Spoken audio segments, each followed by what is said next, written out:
दोस्तों, प्राचीन काल से ही प्रचलित है कि एक ऐसा नाग होता है जो कि इच्छाधारी होता है, अर्थात कि वो किसी का भी रूप धारण कर सकता है। भारतीय सिनेमा में भी कई फिल्में इसके ऊपर बनाई गई हैं, जिनमें ये भी दिखाया जाता है कि इच्छाधारी नागिन कैसे पवित्र मणि की रक्षा करती है और अपने दुश्मनों से बदला लेती है।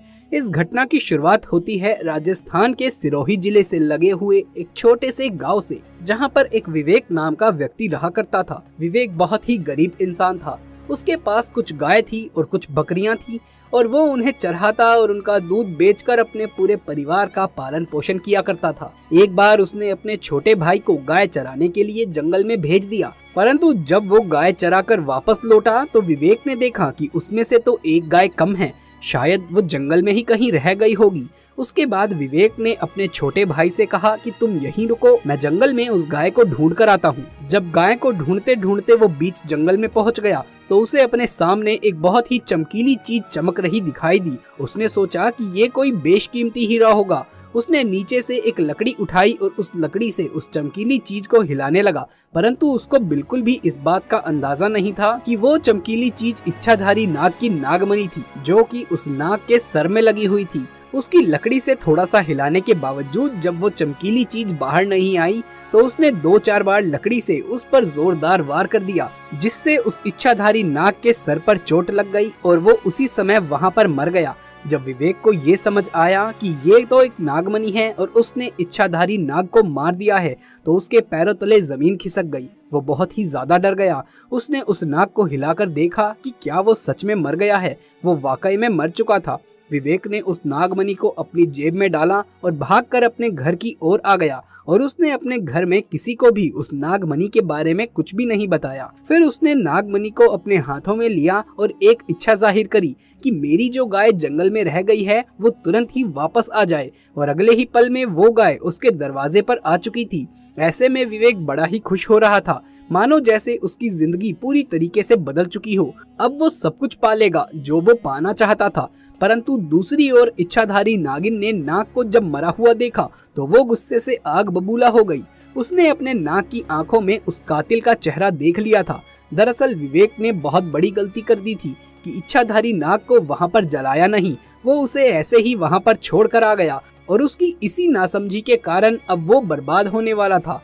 धीरे धीरे विवेक ने नागमणि की सहायता से सारे सुखों को हासिल कर लिया और बड़े ही ऐशो आराम से अपनी जिंदगी जीने लगा। और इच्छाधारी नागिन अपने नाग की हत्या का बदला लेने के लिए बहुत तड़प रही थी, परंतु जब तक विवेक के पास वो नागमणि थी तब तक वो नागिन उसको नहीं मार सकती थी। इसीलिए उसने अपना रूप बदलकर एक बहुत ही सुंदर स्त्री का रूप धारण कर लिया और विवेक के गांव में आ गई। नागमणि के होने के कारण विवेक अब बड़ा ही पैसे वाला इंसान बन चुका था। एक बार विवेक अपने गांव से दूसरे गांव जा रहा था, तभी वो इच्छाधारी नागिन एक सुंदर कन्या का रूप धारण करके उसके रास्ते में आकर बैठ गई और रोने लगी।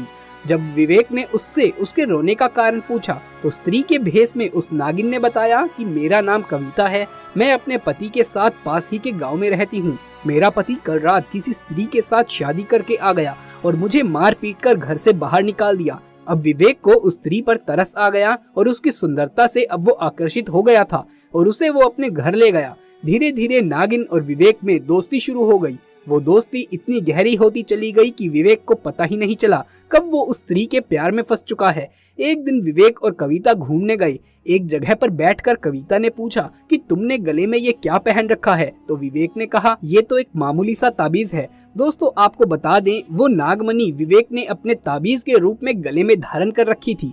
फिर उस लड़की ने कहा क्या तुम मुझे कुछ देर के लिए ये दे सकते हो, मैं इसे पहनकर देखना चाहती हूँ।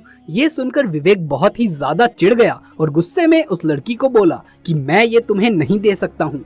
फिर इच्छाधारी नागिन यानी कि उस लड़की ने विवेक से कहा तुम तो पहले बहुत बड़ी बड़ी बातें किया करते थे, मैं तुम्हारे लिए ये कर सकता हूँ वो कर सकता हूँ, परंतु मैंने एक छोटी सी चमकीली चीज क्या मांग ली, तुम उसे ही मुझे नहीं दे पा रहे हो। इसके बाद विवेक ने कहा ठीक है, परंतु कुछ ही देर में इसे पहनकर तुम मुझे वापस कर देना और उस चमकीली चीज को गले से निकालकर उस लड़की के हाथों में दे दिया। जैसे ही नागमणि इच्छाधारी नागिन के हाथ में आई, उसका स्वरूप पूरा का पूरा बदल गया और बड़ा ही भयंकर और विशाल हो गया। विवेक उसे देखकर कांपने लगा और इच्छाधारी नागिन ने उसे डस डस कर मार डाला और अपने नाग की हत्या का बदला पूरा कर लिया। दोस्तों, आप भी ध्यान रखिएगा कि नाग नागिन या किसी भी जीव जंतु पर वार नहीं करना चाहिए, क्योंकि हमारी छोटी सी गलती का हर्जाना बहुत ही बड़े रूप में हमें भुगतना पड़ सकता है। दोस्तों, आपकी इस घटना के ऊपर क्या राय है, नीचे कमेंट बॉक्स में लिखकर जरूर बताइएगा।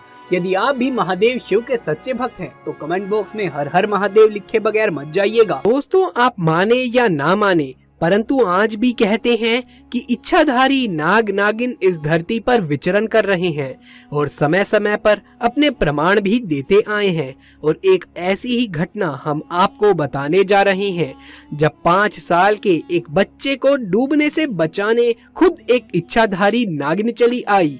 फिर जो हुआ उसे देखकर आपके भी होश उड़ जाएंगे। दोस्तों, ये घटना है मध्य प्रदेश में रहने वाले एक किसान त्रिलोक सिंह की। त्रिलोक सिंह के परिवार में उनकी पत्नी के अलावा उनका एक 5 साल का बेटा था। त्रिलोक सिंह की एक तालाब के किनारे पर 200 बीघा जमीन थी, जिस पर खेती करके वो अपने परिवार का पालन पोषण किया करते थे। त्रिलोक सिंह महादेव के परम भक्त थे, इसीलिए उन्होंने अपने खेत के किनारे, जो कि तालाब के पास था, वहां पर खुद एक शिवलिंग बनवाया था और खेती करने से पहले सुबह वो शिवलिंग की पूजा किया करते थे। त्रिलोक सिंह के खेत के पास जो तालाब है, उसके बारे में कई बड़े बुजुर्ग बताते हैं कि वहाँ एक नागिन रहती है। कई बच्चों ने उस नागिन को शिवलिंग की पूजा करते हुए भी देखा है। इसी कारण किसी की भी हिम्मत उस तालाब के पास जाने की नहीं हो पाती थी। परंतु त्रिलोक सिंह ने नागिन के बारे में सिर्फ सुना था, इसीलिए उन्होंने ये सारी बातें अफवाह मान ली थी। परंतु एक दिन जब उनकी पत्नी उनके लिए खाना लेकर आई, तो उस दिन वो अपने बच्चे को भी साथ लेकर आई थी। खेत में आकर उनका बच्चा खेलते खेलते उस तालाब के पास जा पहुंचा और अचानक से उसका पैर फिसला और वो उस तालाब के पानी में जा गिरा। त्रिलोक सिंह और उनकी पत्नी को इस बात की भनक भी नहीं थी कि उनका बच्चा तालाब में गिर गया है और बच्चा धीरे धीरे पानी के अंदर डूबता ही चला जा रहा था कि तभी अचानक से तालाब में हलचल हुई और तालाब में मौजूद एक सांप धीरे धीरे सुंदर लड़की में बदल गया। उस लड़की ने तेजी से तैरकर उस बच्चे को डूबने से बचाया और खुद उस बच्चे को गोद में लेकर उसके माँ बाप के पास पहुँच गई और उस सुंदर लड़की ने कहा कि आपका बच्चा तालाब में गिर गया था। त्रिलोक सिंह की पत्नी ने तुरंत अपने बच्चे को गोद में ले लिया और जोर जोर से रोने लगी, क्योंकि उसे अंदाजा था कि अगर उसका बच्चा डूब गया होता तो उस पर क्या गुजरती। त्रिलोक सिंह ने उस सुंदर स्त्री से धन्यवाद किया कि तभी वो स्त्री वापस तालाब की ओर बढ़ी तथा अचानक से गायब हो गई।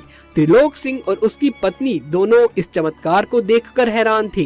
तभी त्रिलोक सिंह को लोगों द्वारा बताई गई उस तालाब में रहने वाली नागिन से संबंधित सारी बातें याद आने लगी और उसे ये समझते देर नहीं लगी कि उसके बच्चे की जान किसी साधारण लड़की ने नहीं बल्कि उस नागिन ने ही बचाई है। दोस्तों, अगर आपको हमारा ये वीडियो अच्छा लगा हो तो इसे एक लाइक करके अपने दोस्तों और रिश्तेदारों में ज्यादा से ज्यादा शेयर करें।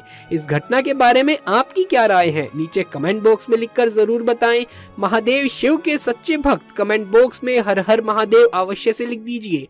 आगे भी ऐसे वीडियोस देखते रहने के लिए हमारे चैनल को सब्सक्राइब कर पास वाले बेल आइकन को भी दबा लीजिए। जल्द मुलाकात होगी आपसे किसी अगली वीडियो में, तब तक के लिए आप सभी का धन्यवाद।